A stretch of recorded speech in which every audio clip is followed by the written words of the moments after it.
ሰዓቱን በጉራግኛ ወያደሪ እግዚአብሔር ይመስገን ጎይታ ሽኩር አምላካችን እግዚአብሔር ለዚህ ዕለትና ለዚህ ሰዓት ያደረሰን አምላክ ይክበር ይመስገን። እንኳን አደረሳችሁ። አዎ እንኳን አደረሳችሁ የሚባልበት ምክንያት አለኝ።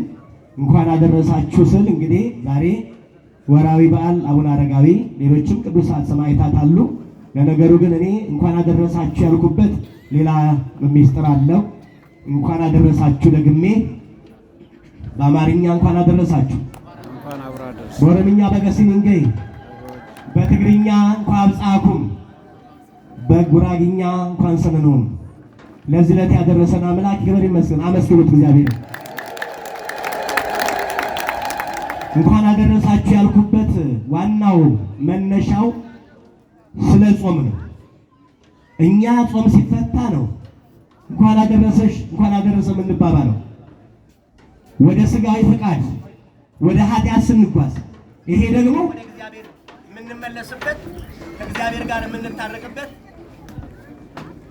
መገናኛችን፣ ድልድያችን፣ መሰላላችን ነው። ምን ጾም መነሻ ርዕሴም በጾም ወደ እግዚአብሔር እንመለስ ነው። በምን በጾም ወደ እግዚአብሔር እንመለስ። እንግዲህ ጾምና ጸሎት ዋጋ እንዳለው ዋጋ እንደሚያሰጥ በመጽሐፍ ቅዱስ ተምረናል፣ እየተማርን ነው። የሰማችሁ ነው? ይሰማችኋል አይደል? አዎ፣ ቅድም አባታችን ሲናገሩ ሰምታችኋል። ድምጻቸው በጣም ይሰማል አይደል?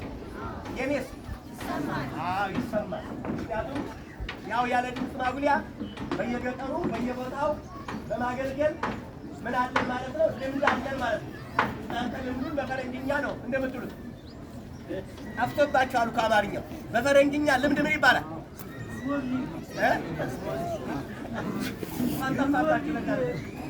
ስለዚህ ልምድ ጥሩ ነው እና ያው በገጠር ሲኬድ በገጠሩ አካባቢ ሲኬድ ድምፅ ማጉሊያ እንኳን ሞንታርቦ ምንም የላቸው። በማታ በማሾ አስተምረናል።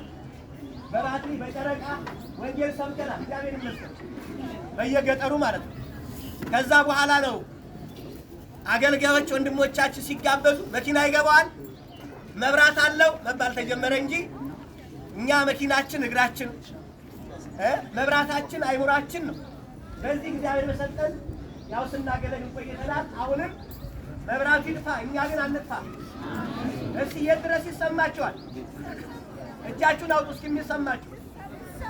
እዚህማ ይሰማችኋል። ኧረ ወደዛ ያው እዛ ጋር እዛ ላይ ይሰማችኋል።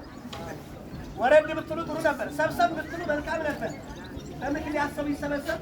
እግዚአብሔር የሚፈቅደው መሰብሰባችን ነው፣ መበተናችን አይወድምና በትንቢተ ዳንኤል ምዕራፍ 9 ቁጥር 3 ላይ እንደተጻፈው በጾም በጸሎት በዋይታ በለቅሶ ወደ አምላኬ ወደ እግዚአብሔር አቀናሁ ይላል። በጾምና በለቅሶ በዋይታ ወደ እግዚአብሔር እንድንመለስ እግዚአብሔር አምላክ ይርዳል። ክርስቲያኖች ይሰማችኋል?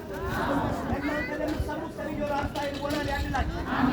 እኔም ለምናገረው እናቴ ወላዲተ አምላክ ቅድስተ ቅዱሳን ድንግል ማርያም አንደበት ነኝ። ከአሁን ሰዓት ጀምሮ ራሴን ለሥላሴ አደራ እሰጣለሁ። እመኔን የሰማ የአባቶች አምላክ እግዚአብሔር ይክበር ይመስገን። ስለዚህ እንግዲህ በአሁን ሰዓት ያለንበት ወቅቱና ሰዓቱ እንደምታውቁት ብዙ ጊዜ ይነገራችኋል። ይሆናል ይሆናል ሆነ አይደል? አልሆነም? ምን ያሉ ነገር አለ? ሁሉም ሆኗል። ስለዚህ የሆነው ነገር ደግሞ እንዳይብስ እንዳንጎዳ እንዳንጠፋ ምን ያስፈልገናል? መመለስ፣ መጾም፣ መጸለይ። አሁን ብዙ ጊዜ ይሄንን የሰኔ ጾም የጾሙት ማን ናቸው? ማን የጾመው? ሐዋርያት ብቻ ናቸው? የእግዚአብሔር ቤተሰቦች ናቸው። በዚህ በሐዋርያት ሥራ ምዕራፍ 1 ቁጥር 15 ላይ ስታነቡ የእግዚአብሔር ቤተሰቦች 120 ነበሩ። እነዚህ 120ዎቹ ደግሞ ተሰብስበው በልብ ሳሉ መንፈስ ቅዱስን ተቀበሉ። ምን ተቀበሉ? መንፈስ ቅዱስን ከተቀበሉ በኋላ ያ መንፈስ ቅዱስ ወደ ምን መራቸው? ወደ ጾም። የሚጾም የሚጸልይ ሰው የሚመራው መንፈስ ቅዱስ ነው። የሚበላ የሚያነክት እስኪነከት የሚያስጠብስ እስኪጠበስ ያን የሚያደርግ ሕግ ደግሞ የሚመራው ማን ነው? የማቴዎስ ወንጌል ምዕራፍ 4 ቁጥር 4 ላይ እንብላ ብሎ ክርስቶስን የቀረበው የተፈታተነው ፈታኙ ሰይጣን እንብላ ይላል። እየሰማችሁ ነው? ምን ይላል ጌታ? ምን ይላል? መንፈስ ያላደረበት ሰው ደግሞ ምን ይላል? እርሱም አብሮ እንብላ። ግማሹ ምን ይላል መሰላችሁ? እኛ እኮ ራሱ ኑሮ ራሱ ጾም ነው ይላሉ አይደል? ጾምና ኑሮ ምን አገናኙ? ጾም ሌላ ነው፣ ኑሮ ሌላ ነው። ስታገኝ ልትበላ፣ ስታጣ ልትጾም። እንዲህ አይነት ሕግ አለን? የለም።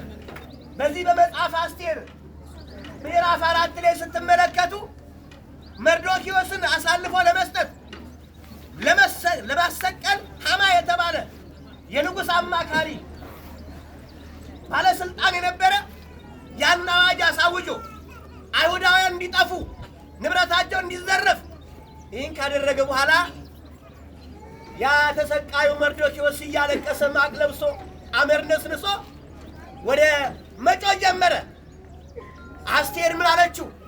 አትጩህ፣ ማቅህንም አንሳ ብላ ስትለው አላነሳ፣ እጮሃለሁ፣ ከመጥፋታችን በፊት መጮህ አለብኛል። ከዛ በኋላ አስቴር ምን አደረገች? ለአይሁድ በአጠቃላይ ለወገኖቿ እንዳንጠፋ እግዚአብሔር አምላክ መርዶክዮስ እንዲህ ብሏታል እኮ አንቺ በንጉሥ ቤት ነሽ፣ አንቺ ንግሥት ነሽ።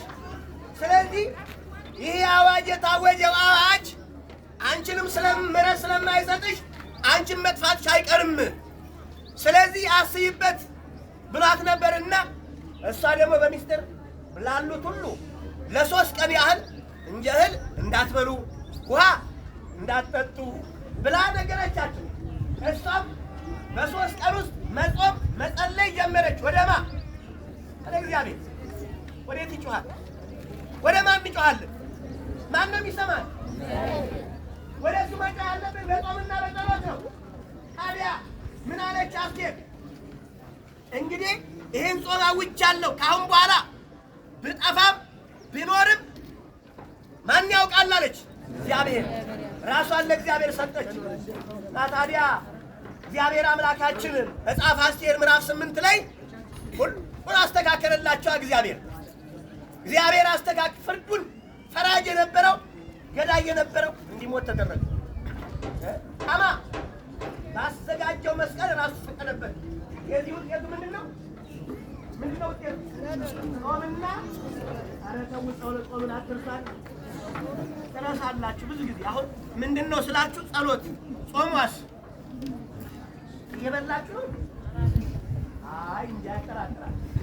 ለዚህ በሉት ደግሞ እግዚአብሔር እንዲህ ይላል ትንቢተ ኢዩኤል ምዕራፍ 2 ቁጥር 12 ላይ አሁንስ ይላል እግዚአብሔር ቆም እንዴ ለምን ሰው ይበላል? ግራ አንገት ላይ አስሮ ስንቱ ነው የሚበላው ስታዩ